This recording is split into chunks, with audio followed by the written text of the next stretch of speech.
Hi, this is Linda Burton And this is Joe Burton. with, with Generation to Generation. This week's topic is again on this topic of sex in marriage. And this week we're coming together as a couple to discuss that. First week we did it was you and Pastor Kathy. Second week, the next time was myself and Pastor Flowers, Pastor James, I mean.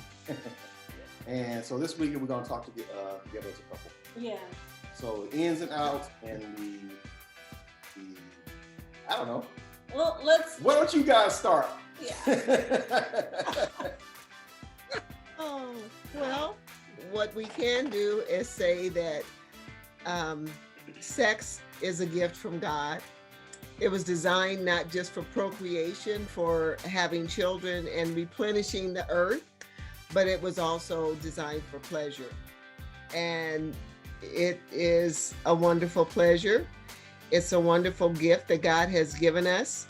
And it's one of the most intimate things. It's one of the most intimate experiences that a man and a woman will have together. And so I think it's an important subject. I think not too many people talk about it in a way that is respectful. It's thrown all over the internet and TV and music and what have you. It's thrown all over the place, but it's done in a very inappropriate way that degrades it in some way. And so to have this platform with you and Linda, I think it's a good thing. Exactly. The idea that it's been spread in a way that's been misinformed, and quite often from generation to generation, those myths and those taboos and those misinformation gets passed on. And what happens as we continue to go and each generation starts to find less and less satisfaction, which then in turn makes their imagination increase, and they start looking other places, which gets them in more and more trouble. And I think in the entertainment industry, they've marketed it. You know, there's a market for sex, and so people have advertised it. People have made it so that it entices your imagination. And back in the day, there were very few things that kids knew and understood about sex unless they got it from their parents. I don't know when they started teaching sexual education in schools, but I think it needs to be taught, but taught in a way that makes sense. Not just talk about the physical aspect, but talk about the emotional aspect, talk about the things that can happen as a result of getting involved too soon, too fast, and not really knowing what you're getting involved in. You know, that is true, because I remember the sex education class in school, in high school. And you're right. As I think back of it, I don't remember them talking about the emotions behind it. You know, or the emotions that could be, you know, that can lead to it, and the hurt that can be, you know, because, you know, it'd be good too if they would have talked about, I don't know if they do it today though, but how a woman can, or the female may, you know, she looks at it differently, of course, and she attaches herself quicker, I think. I don't know than a man does, but I think young boys do too. I mean, something happens to both of them. You know, especially a man. I know from a man's side of things, something happens to us if that spark is, if that fire is lit, or no, not that fire, but yeah, if you get introduced to it too fast, too soon, it kind of warps your thinking. Yeah. Right, as a young boy. And not really even understanding the dynamics of it, what that means, what that looks like, because it's very natural. It happens. It's part of our nature as human beings to have the sex drive. But if you don't know what to do with that drive, it can drive you into a lot of heartache. Mhm. It can drive you into a lot of problems. It can drive you into having a responsibility that you didn't think you would end up having because you ended up just having sex and now somebody has a baby. Mhm. Yeah. And if you weren't emotionally attached to that person, now what do?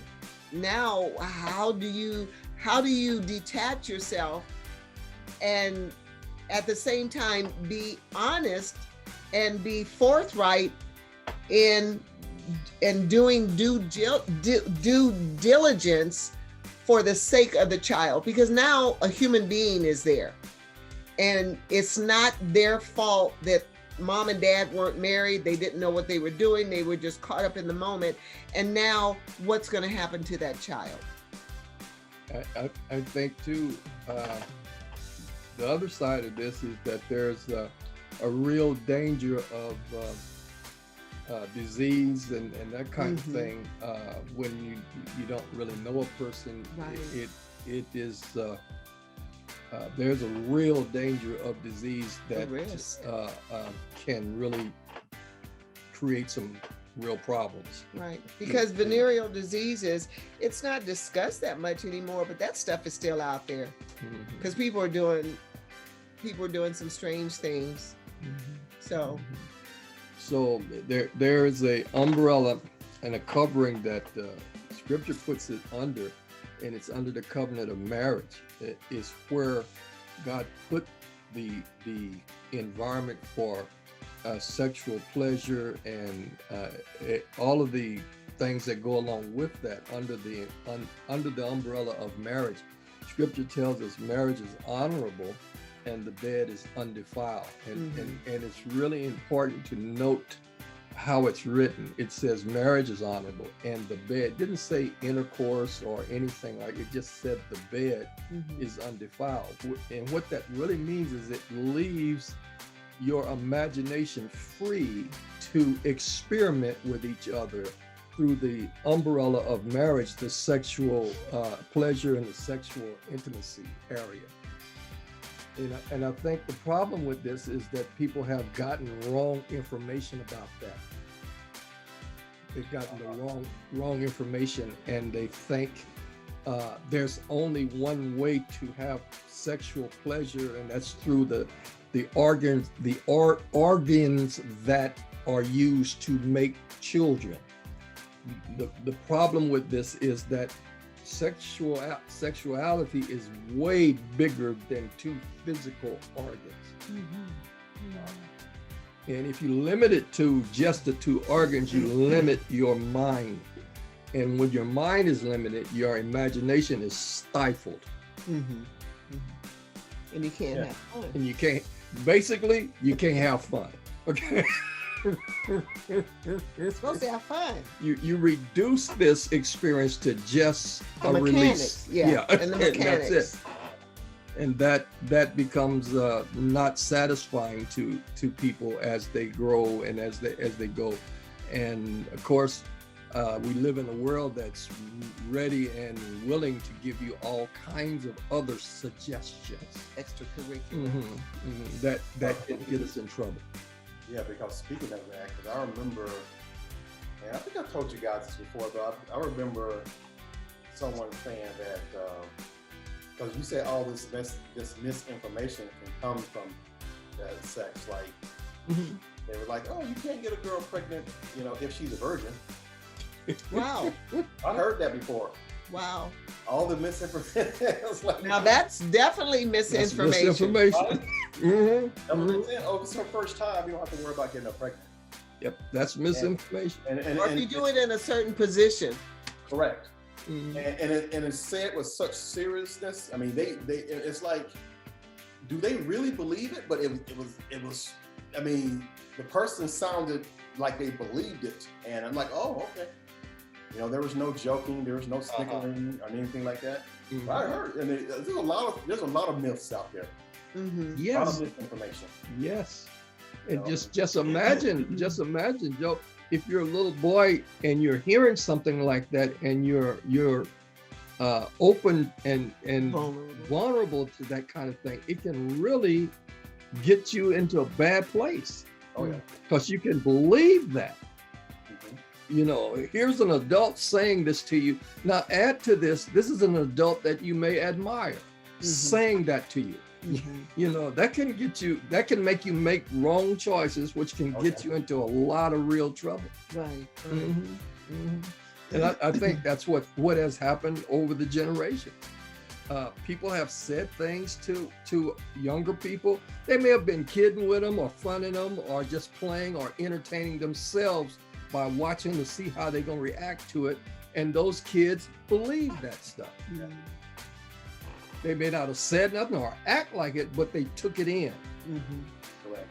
Because children are very impressionable. Mm-hmm. And if it comes from an adult that they trust Mhm. and that they know, they will take it as truth. But the majority of the time, the different things that we hear is from our same age. So being a teenager, you hear something else from a teenager. And they could have got it from anywhere. They could have got it from there, but, you know, overhearing something or just their thoughts, you know, of science, how science works or whatever. And sometimes that's what happens as well. Well, it, Mhm. it had to come. I mean, because I don't know. I mean, you say so. Okay, I understand. I think it still has to come from an adult or from somebody hearing it. Yeah, you might have heard it from a teenager, right? But that teenager didn't just make it up, did they? I hope. I mean, that's pretty dangerous if you're making up stuff. I mean, it's possible, right? It is possible, but yeah, that is pretty dangerous. And kids are so impressionable. If one kid says it, you know, another kid might say, really? You know, not really knowing anything, not having the facts, but kids listen to their peers.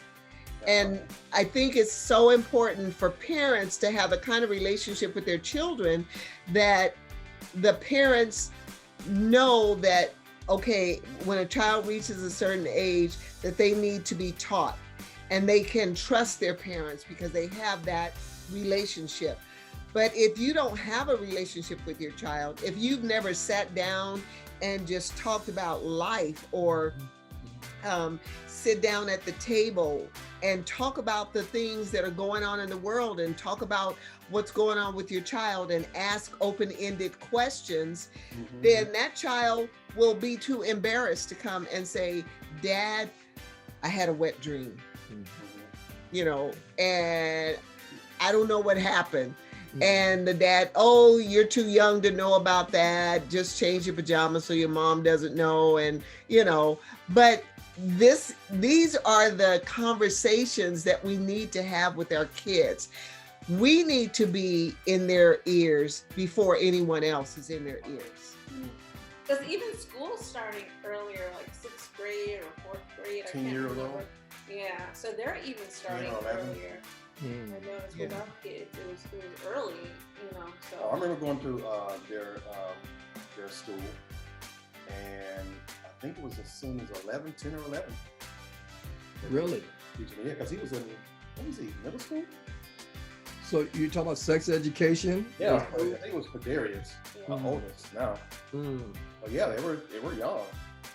What was Javon? Was Yours Javon? was homeschooled during that time. Oh, okay, I messed up there. So Yeah. but it was young. It was young. I remember them talking about 10 or 11. Yeah, I know some of them in their sex education, they talk about the idea of everybody has the right to be who they are, and then you know, this group is, you can't be down on this group or that group or nothing like that. And then it leads into how to keep from getting pregnant and how to you know, they talk about all of those things. The clinical aspect. And the first part of that, a lot of that has to do with telling those children to be open to other kinds of people. Yeah. And so I think it's really important for parents to especially in the ages when the parent actually has the influence to help the child know what's important to them. Quite often, I know that dads are really important in telling sons who they are. Mm-hmm. Dads are really important in telling their son who they are. And moms are really important in verifying what dad said. Mm-hmm. You know, and vice versa when it comes to girls. And so if dads are there to tell sons about sexuality, Mm-hmm. who they are, how to interact and answer the questions that the son has, the son is a lot better off when they get out in the teen ages, early teens. Sometimes now it's 12, maybe 11, and they get influenced and bombarded by, quite often, like you were saying, Joe, false information from peers, like Linda was saying, false information from peers. If they have nobody to go that they trust to talk about that with, they're kind of in trouble. They could, because I don't know how the locker room is today. Probably a lot dirtier. Yeah, if you're in sports. Yep. If you haven't talked to your son, he's gonna start hearing some things in that locker room. Yep. Right. And they need to hear truth before they hear what's popular. You know, everybody's doing it. You know, man, you haven't done that yet. What's wrong with you? You know, are you so I think it's really important that parents have the kind of relationship with their children so that that child feels very comfortable, not in just hearing the information, but in asking questions. Because it's considered a taboo subject, but it doesn't need to be, because it's life. And unless there's something physically going on with your body, you will have this experience. What do you do with how you feel?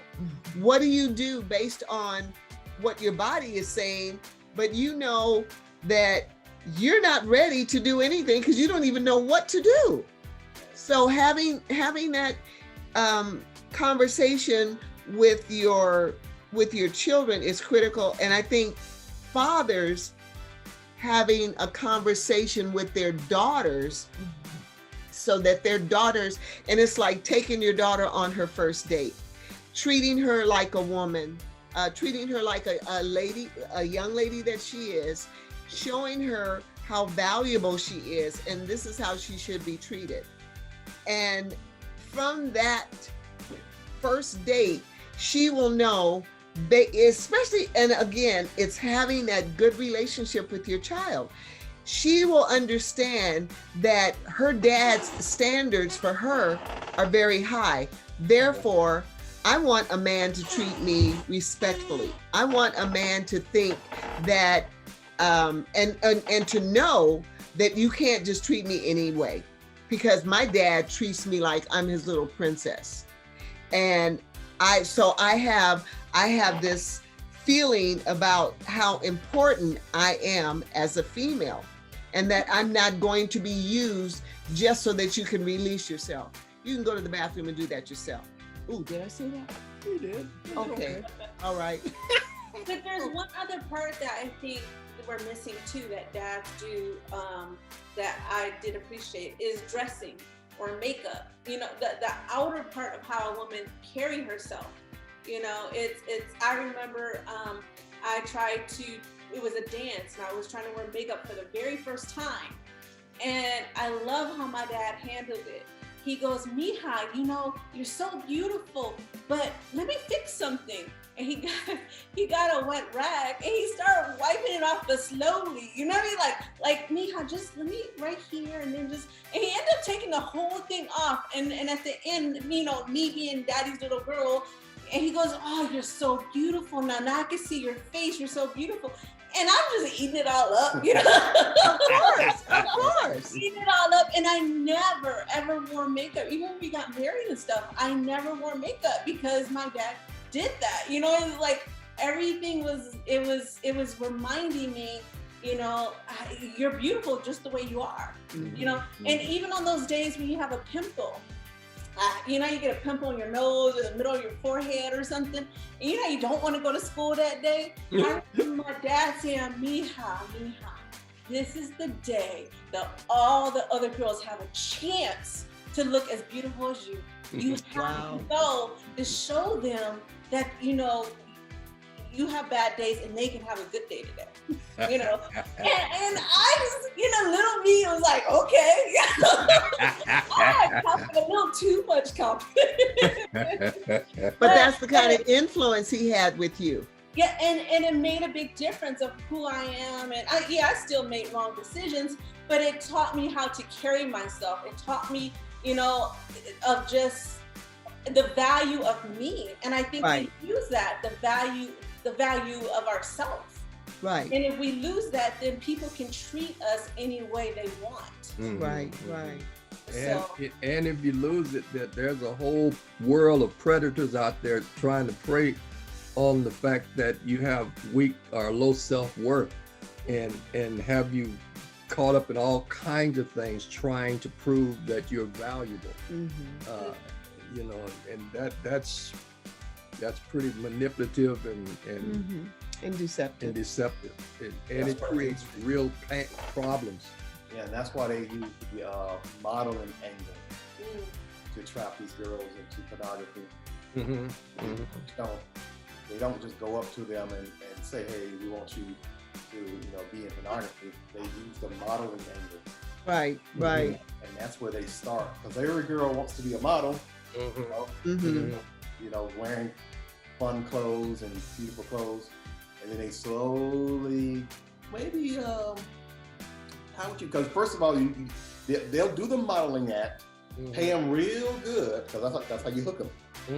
Right? Pay them real good. Like, man, I got paid $1,200 for 2 hours of work, and then somewhere down the line, they ask them to remove this. And, you know, maybe participate in this scene, and they pay them the same. So that's how they hook them. Yep. They start promoting. I'm sorry, I was just going to say sex trafficking works in similar ways. Yeah. It's big industry here in America as well as different countries. It's a huge industry. Oh yeah. And it preys on little young girls as well as boys now. Oh yeah. And so it without parents to help be covering and an influence and a beacon of light, point direction for our kids, they'll get into they can get into a lot of trouble. They can have false expectations and all kinds of things, you know. It's ridiculous to have this expectation of a person and they have no clue about what you expect of them. Yet you're frustrated because they're not that person and you have never told them about your expectation. Now that could be from a whole lot of places. It may be dangerous to tell them about you, or you may perceive it's dangerous to talk to them about you because of the way they handled other times when you were vulnerable with them. You know, and so remember when we talked about a safe place, creating a safe environment. That's one of the reasons that's so important, because without a safe place, you can't really become intimate with each other, because you can't talk about you, the you that's you that nobody else know about, the real you who you really are. You can't talk about that with a person that you perceive as not safe. So that means your sexual relationship it's got this lid over it, you know, and so that just covers you up, and that now you in prison inside of yourself. You know, and so that becomes really important for especially, again, parents to show kids what safe environments look like, how to create a safe place, and the fact that they can talk about anything with each other. All of these feelings that we experience in our sexual relationships, all of those feelings actually come from God. God is the one that created all of those feelings. All of those desires actually come from Him. He created that so that we could actually enjoy each other. It's a part of His gift to us. That's why sex is actually a gift. but he decided it's really safe to put it under the umbrella of a married couple. Okay, and so if at some point I never learned that it's okay to talk about these feelings. It's okay to talk about the things that excite me or something like that. If it's tabooed, or if I had a parent who said, that's nasty, and that kind of thing, then it goes inside, I cover it up and never talk about it. And that creates a prison for me where I can't really be free to talk about things, because I think if I bring that up, you're gonna say I'm nasty. Personalize it. So you think, Dan, so what do you think about the terminology or the phrase, the birds and the bees? Birds, it's like, No. it's, yeah, I mean, it's like the birds and the bees. It's like, I don't know. Dogs. But what does birds and bees have to do with it? Nothing. Bees sting, and birds always run away from you. You know, I never thought about it, but that's true. Yeah. You know, I don't know, because sometimes adults are afraid to bring up the subject because they think they'll bring up something that the child might now start thinking about. The child's already thinking about it. All you need to do is give them the facts and do it in a way where they want to hear you. You know, like James is saying, create a safe environment so that they don't feel like they're being put on the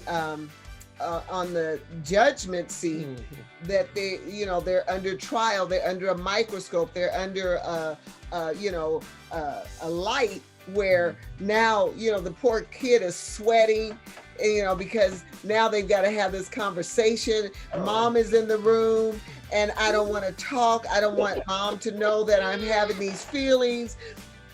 And that's where the communication between parent and children is so vitally important, because if it's not there, they'll never come to you with these questions. The little girl will start to bud and she'll say, Mom, what is that? And the little boy will start to grow hair and he'll say, Dad, what is that?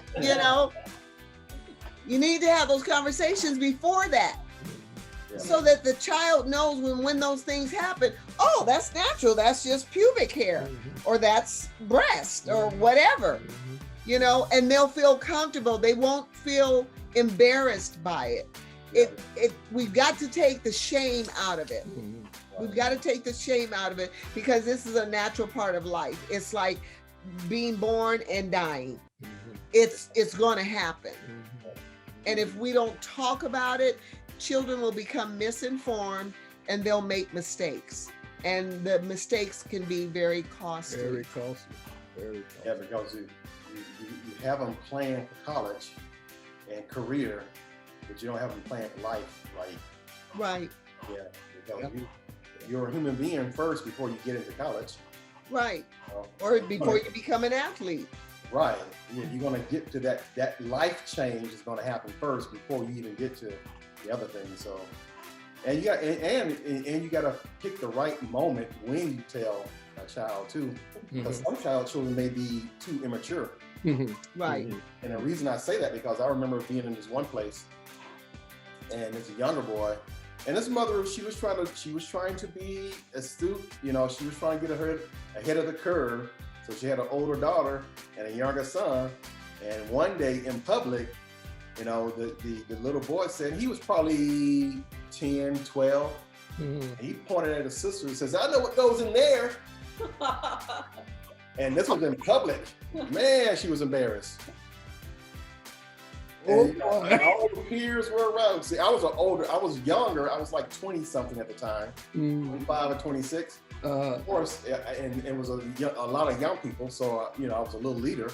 Like, you know how kids, it's breakout session and stuff, and these boys and girls are talking and everybody, and he was like, I know what goes in there. And his sister was so embarrassed. Oh my! Like, she Oh. was in high school. She was high school age, and he was middle school age. Oh So you gotta pick the right time to tell that you gotta know your children. yeah, yeah. That's what he did to his sister. Right now, don't you come out. Yeah, you gotta know your kids. You gotta know 'em. Yes, man. Oh boy, It's a time and a place, right? Right. for everything. Like, ooh, man. That was not the time or the place. I mean, he didn't know that. He was just so Yeah. excited to know stuff. He's just being innocent, you Yeah. know. But he obviously heard someone say it, Said something about it. and so he just repeated it. But he didn't know what the effect would be saying it within a group, Yeah. you know, in the presence of his sister. Oh my God. Yeah. He did it. He did it to his sister. Oh boy. Oh, okay. Oh boy. No, it was the mom was teaching them both about sex education. The mom took it upon herself, like you say, parents need to get involved. Well, she did get involved. So, but I think she didn't know the maturity level of her son, Mhm. right? Because he did that to his sister. Oh. So, but yeah, it's like he's learning.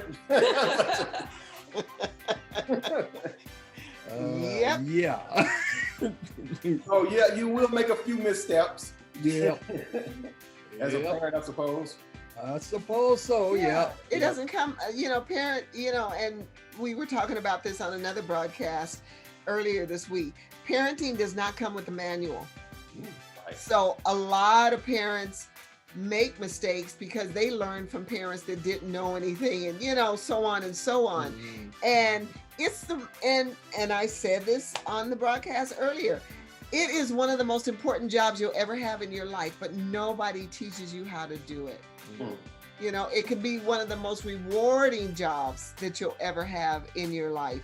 But if you're not taught, or if you're not skilled, and communication is critically important in any relationship, and very important when it comes to parents and their children. But sometimes they have difficulty expressing themselves in a way where the child will understand it. You can't just talk about the clinical side of it. You have to talk about the emotional side of it.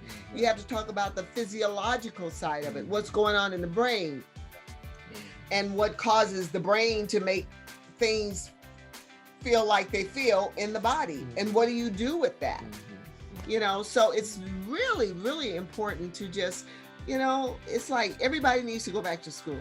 Everybody, hey, cut everything off, and everybody just let's do school. Yeah, it would be very powerful to teach a child something about emotions and what they're gonna be feeling. And then when they actually feel that, like my dad, my mom was 100%. Man, you got them now. Right. You didn't touch them now. I'm like, man, this actually happened. Right. That's why you need to be straight, like you're saying, not the clinical part only. The emotions that you're gonna be feeling, experiencing, and then the feeling you may get. Yeah, because Teaching a girl what she's gonna be like, what she's gonna feel like. Well, when she's awestruck over this guy that finally looked at her, at what she's gonna be. Because I have seen a lot of women, well, they're not women, young ladies. They'll sit there for hours and draw these little hearts all over. And I looked at one time in this notebook. I'm like, man, she spent a lot of time. You know what I mean? She was in, she thought she was in love, but in her mind, she's in love. But to be spending that much time drawing these little bitty hearts on this notebook, probably infatuated. Yeah, in fact, page after page after page. You know how much time that takes, and to color each one in? Oh my. We're not talking about 10 hearts. We're talking about 200, 300, 400 little hearts colored in and got the little arrow. That's a lot of time. Yeah. You know what I mean? So you're talking about people can dive in deep into this stuff. and love as they think they think what love is, but it's a powerful thing. Now, Yeah. one other thing that I want to make sure we discuss, and I know it could be a whole nother issue on its own, but I just want to make sure it be a little bit a part of this. When we talked about doing it all together, me and Kathy was talking about of how women dress and how that brings temptation to a man and how that can mess up a marriage and a relationship, as well as how that can lead men or men that have pornography issues as well. So I know that could be a whole nother topic, but I would like to at least discuss it a little bit today. So everybody don't get taught that how you dress, how you should cover up, and how you should present yourself. And they see the eyes and the oohs and, you know, the sexy look or the sexy feeling, but they don't know what that does to the other person. And how you can still be fully dressed and still feel sexy. That is a normal thing to feel sexy without showing your body. Yeah, 'cause sex is in the mind. Right. And that also helped with people that, like me being married, having another woman that dressed like that. The temptation that I have, or that Joe might have, or a man that's wearing something too tight, the temptation that a woman, you know, might have. So it's Sticking out the chest, yeah. sticking in the stomach. On television, they the guys, they got to take off their shirts, they stick in their stomach. You can tell they're sticking their stomach in. I can see that. You're a good actor, but I saw you do that. Yeah. But the fashion industry doesn't help either, because the fashion industry, Yep. is like, that's what they're doing now. Right, right. So who's making these clothes that women can dress modestly? You know? It is like you say, it's instigated and spearheaded by quite often the fashion industry, because there's so much money involved. Oh yes. Oh yes. And so they don't care about what happens to humans, as long Or as what happens to a family or a marriage. as long as they're making money off of you, Now God did a thing in Genesis when he took the rib, and the scripture says that he fashioned her. Now that concept means he formed her and made her in a way that would be attractive to us. And so it's and the whole point is, you need to notice her. You need to notice her. You got all of this going on. I've given you everything, told you to do all of this stuff. And it is possible to get caught up in everything you're doing and just not even notice her. Well, his answer to that is to fashion her in a way where you and I notice. Okay? And I think it's really important for our boys to understand, because the power of that notice that came from fashion can really get us in trouble. You know, we have to really understand this, because actually, you remember that, was it a song or a play? Your arms too short to box with God. That was a play. Okay, so there was a play a long time ago that said your arms are too short to box with God, and that's what we are doing when we think, oh, I'm okay. I'm okay, and ain't nothing gonna bother me. No, you just setting yourself up for some real trouble. Okay. So it's important to understand the power of the attraction of the female, and it's really important for boys to get this early before they get caught up in it. So they when it starts to happen to them, they know what's happening. They recognize it. Or they end up saying, oh, and they just get led off into it, because it's a natural process and you just get led off into it. But if you know what's happening, and then dads can teach boys, this is what you do when something like this is happening to you.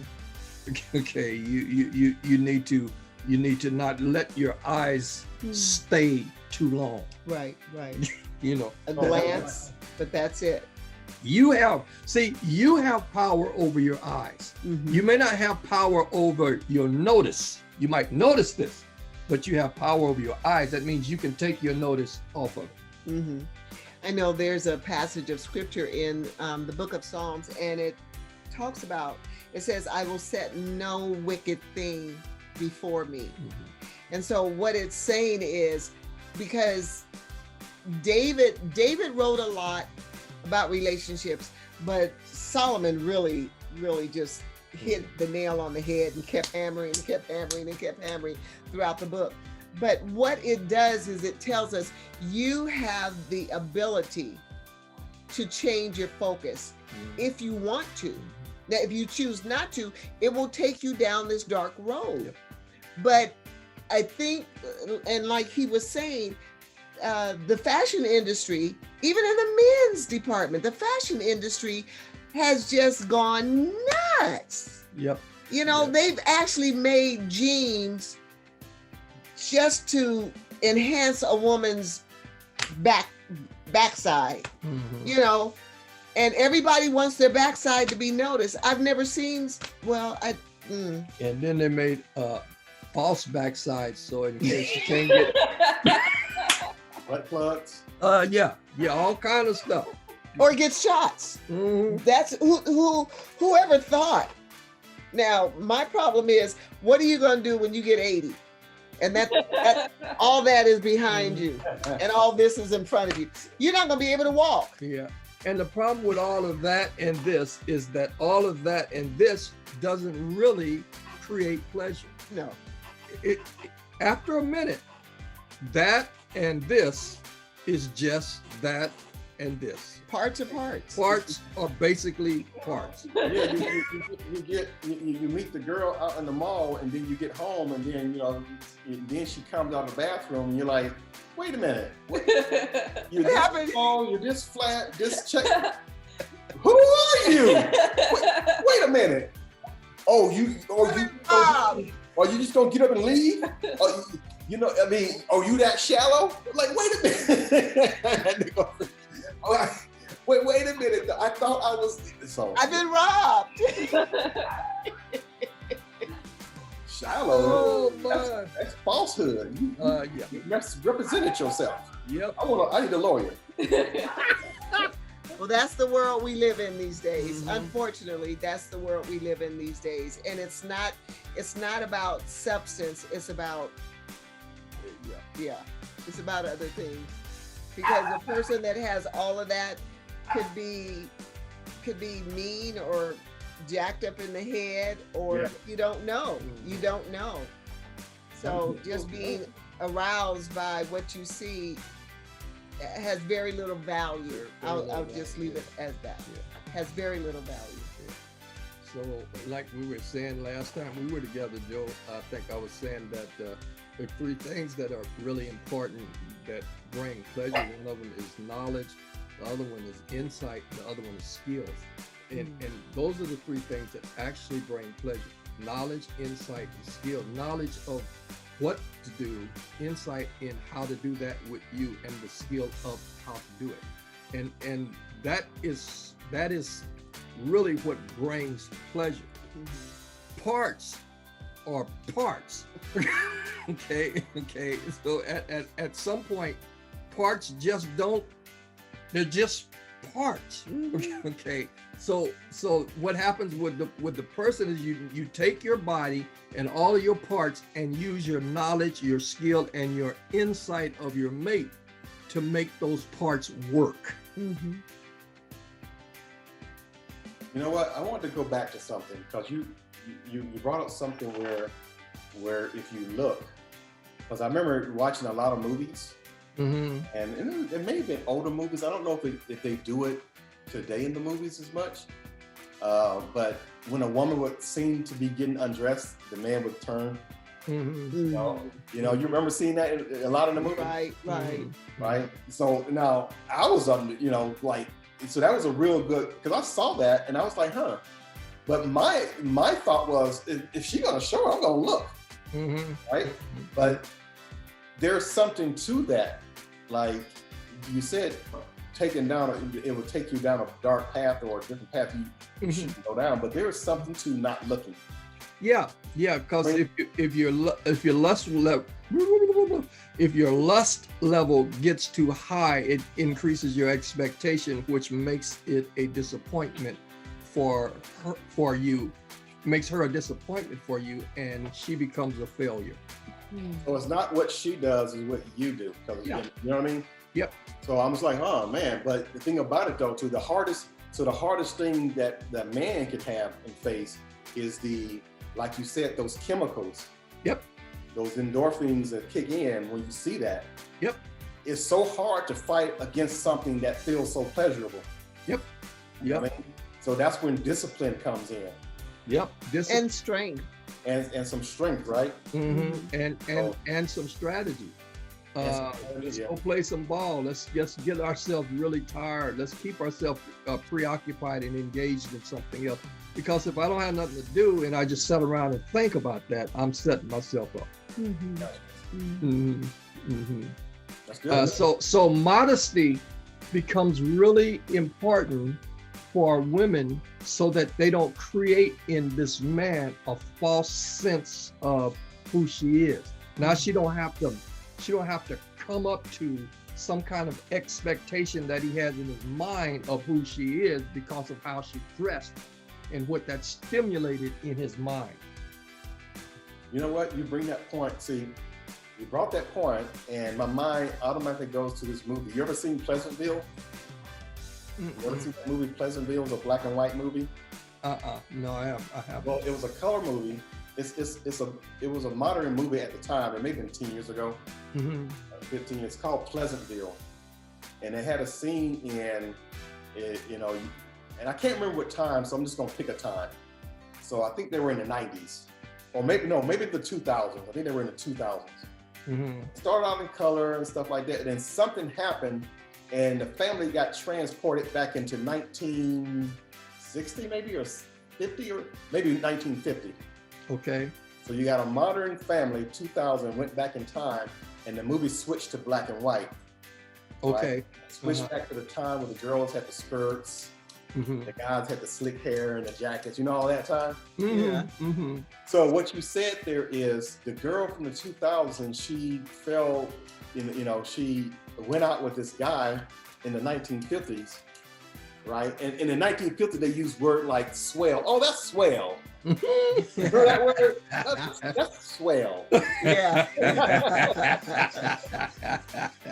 So just to give you a frame of mind where these guys' minds were. So even back then, in the 1950s, they had the lookout point. You get into the car with your date, your girl, and you drive, and they were sitting there, right? And the girls over there, and they wouldn't do anything, right?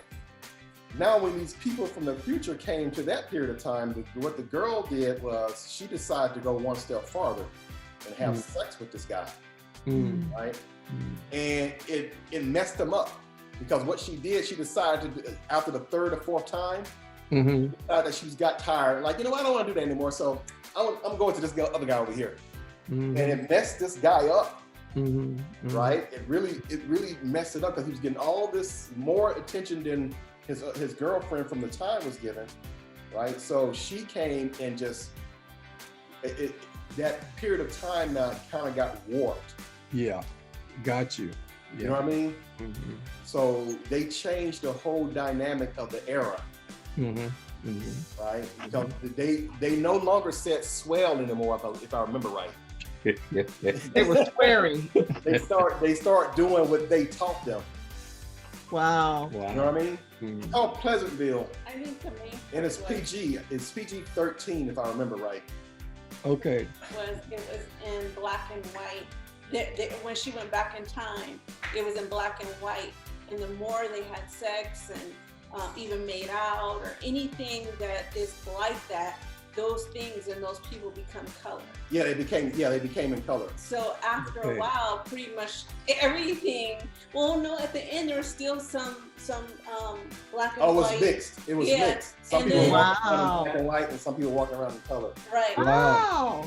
So you can see who made out or whoever, because their lips would slowly change. and one lady ended up having an affair, and she was trying to hide it by makeup, of the black and white makeup, the gray color makeup, to hide it from her husband, you know, because he was like, no, we're not going there, we're going to keep it this way. And then, you know, everything started going in color. Oh, yeah, if you're interested, it's called Pleasantville. Okay. I think it's either PG or PG-13. It's not a rated R movie, if I remember. Is it rated R? No. It's not a rated R movie. Okay. It's an interesting take on the concept Of purity, to be yeah, that's a good word to use. Okay. Because some of them didn't have sex; it was just making out, like. And that's as far as they went. Yeah. Back when the day was the husband and the wife slept in 2 separate beds. Yeah. Oh yeah. So it was like that. They have babies. Oh. That was an interesting movie. Okay. Pleasantville. Okay. Pleasantville, yeah, that's what it's called. Wow.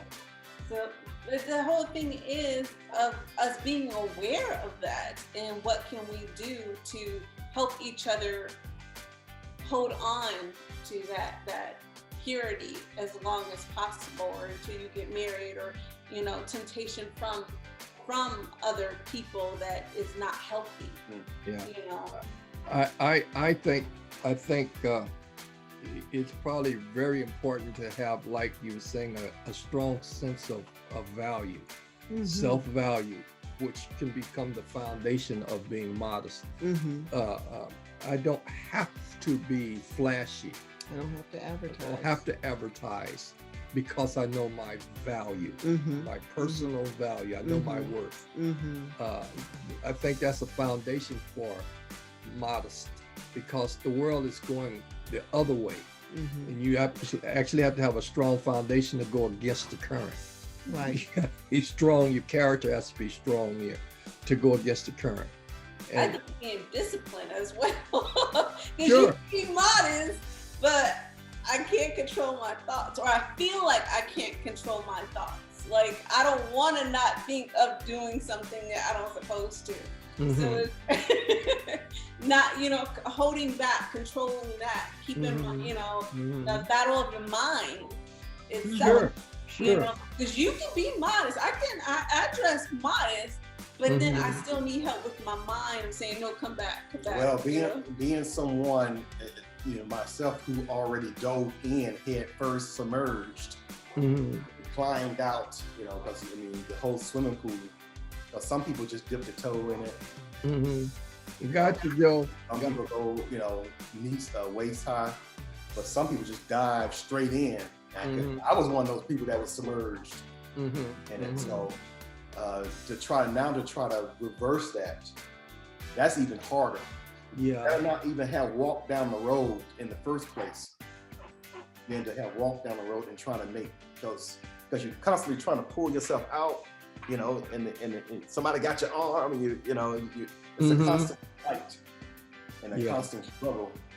And that's, I'm sorry. No, good. No, I was going to say, and that's why scripture talks about things that we should or should not do, because God knows the beginning and the ending of everything. And there's some things, if we prematurely engage in, it can take us down that road. And we can get to a point where we want to get off the road, but now it's harder to get off the road because I've been on it. I know what it feels like. I know what it looks like. But I don't want to keep going down this road, because it can eventually just destroy me. It can destroy my relationships. It can destroy the person that I am. And so it takes a great discipline and a great deal of strength to just, you know, like, who was it back in the day? Just say no to drugs. I forget who that was. But anyway, yes. And we can go back to that, and you almost feel like you have to live in a cave in order to do that. But you know what? There are some things that are on Facebook that I say, okay, I'm not going to look at that. In fact, I have deleted some things because of the way somebody, I've had women that want to be my friend, but the way they're dressed, I don't want to see that. I don't want to see you like that. Mhm. So I have to make a decision. I have to choose what I will and will not have as a part of my life. Yeah, and that is the basic bottom line. You have the discipline to choose. I would say though, because of the experiences that you may have had, Joe, you could really be a lot of help to a lot of young guys. Mhm. You could really help a lot of Mhm. people. Mhm. Because a lot of people get trapped in that kind of thing and they just have no clue how to get. If you were able to come out of that, man, you could help a lot of guys. Yeah. I'm thinking about every young man's battle. Mhm, mhm. You could help a lot of men, a lot of men. Mhm. Because that's a secret battle that a lot of men are having. Yeah. Mhm. Good stuff. Yeah, yes. Game plan, wasn't it? That you said you really liked to help. I guess. I don't know. You don't remember it? I think it was called Game Plan. Yeah, I just the book. Oh yeah. I mean, yeah, I think that was the book. Game Plan. That was a good book. Yeah, that was a book that he was saying that if anybody ever asked, you know, Mhm. that book was a good book that helped to deal with Yeah. that. So James actually taught that when you were with Cap.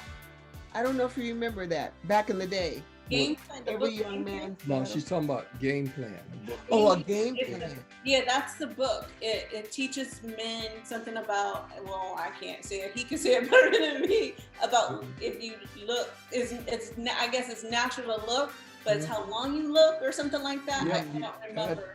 That is the key. That's the key there. Put your eyes on a fast. Mhm. The hard part is I see women, I have the same thing, and sometimes I'm better. And I can't help from looking. You know what I mean? Like, I can just imagine a guy, like, if it's getting my attention and I have the same body parts, I'm Yeah. like, wow, But this makes me hard. Yeah, but your look would probably be different in the emotion, the experience that is created. Okay. Yeah. Yeah, it takes other men. I think it takes other men to teach men.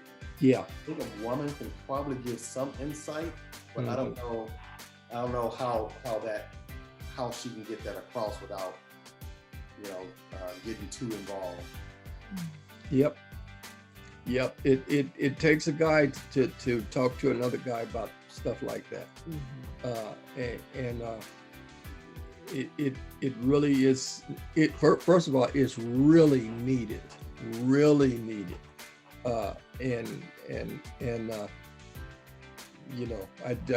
I don't know, like, this is really great, but the kind of intimacy level that would take for something like that would be maybe go off on a camp or something with some guys, and go off on a camp and now while we're out here away from everybody, let's talk about some real things that really that you're going to really experience, that can really turn your life upside down. And this can help you, Like a men's retreat. like a men's retreat or something like that. So yeah, Joe, I just, And anyone that's been through a battle of any sort, Any- whatever that battle is, the battle of depression, the battle of sadness, the battle of addictions, whatever, the greatest teacher is the one that has actually experienced that. Yep. Because nobody wants to hear you talk about something you don't know anything nothing about. That's right. Yeah. That's right. And so I think all of us have an experience where we can be an asset to the younger generation. And this is a perfect example. Just the fact that you two wanted us to join you and do this generation to generation. Now, I don't know what your audience is. I don't know if you have Gen Xers or millennials or what, but this is an excellent idea to try to get them to understand that there's value in what an older generation can tell the younger generation, just in case they didn't get it from their own parents or grandparents. Yeah, we like those warning signs that you see on the road. Oh, there's a dip coming up. There's a curve. You might want to take 35 miles per hour. You don't have to do 35. You don't have to, but But we suggest that you do 35 Right, around right. the corner. I ain't doing 35. yes, sir. And then the other sign says, well, here's the number to the tow truck.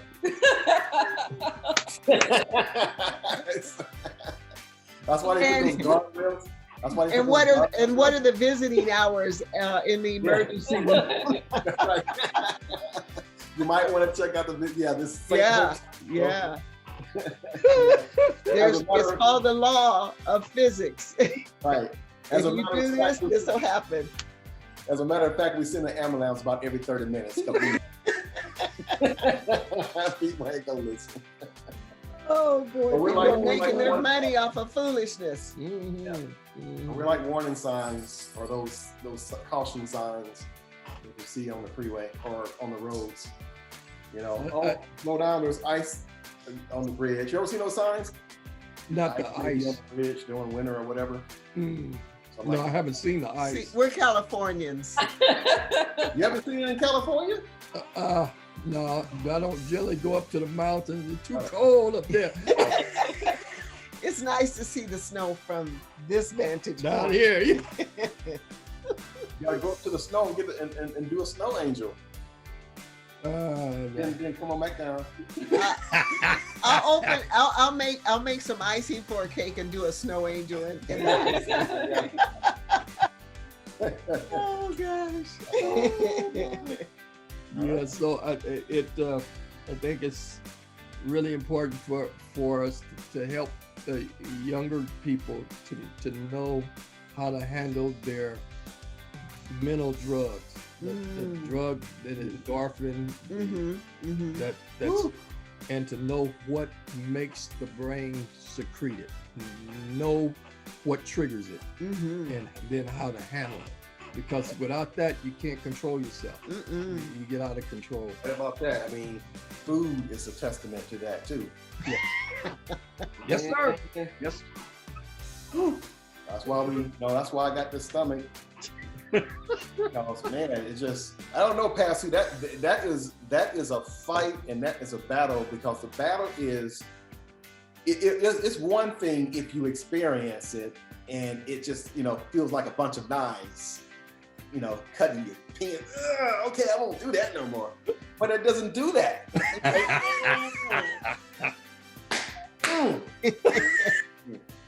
Ooh, man, let me get another. I'm making dinner for you on Sunday. Huh? I said, speaking of, I'm making dinner for you on Sunday.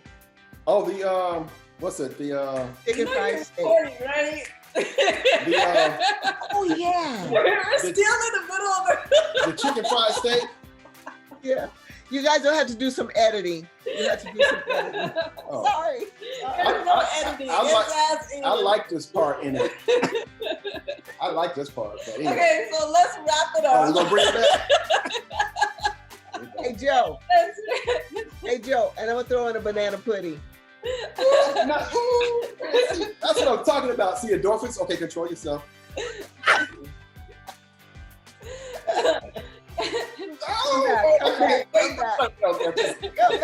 Come back.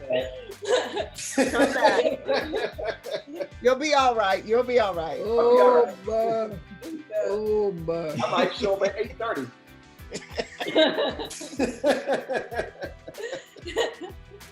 Oh my goodness. Oh. Okay, guys. Ooh. We're way over. Yeah. So that's what happens when you're having a good time. Yeah. Oh, yeah. Yeah. But That's all good. I think we're gonna end it there. We appreciate your time once again. Appreciate being with you. Yeah. Maybe I'll bring in a special friend next time. We already brought one in today, Kobe, Oh, not our bad. son's dog. You heard the barking or anything? We do It's apologize. his wife's. I think it's his wife's dog first, and his dog second. So we do apologize for that. But do you want to end the podcast? Anything you want to say? No, that's it. Thank you. Thank you again, Pastor Kathy, Pastor James, for your time. You're welcome. Our Always a pleasure. pleasure. It's always a pleasure for us. liking or Liking the video? yeah. If you would be so kind, please, if you could spare a moment to move your mouse over to the bell, to the thumbs up, and click on it, that would be very appreciative. We will be very appreciative. All right. But anyway, no, if you have any questions or comments, please leave them below. We'll love to speak to you and to share our moments with you, questions that you may have. So thank you again. Until next time. Thank you for watching. Thank you for watching. Bye. Bye-bye. All right. Take care.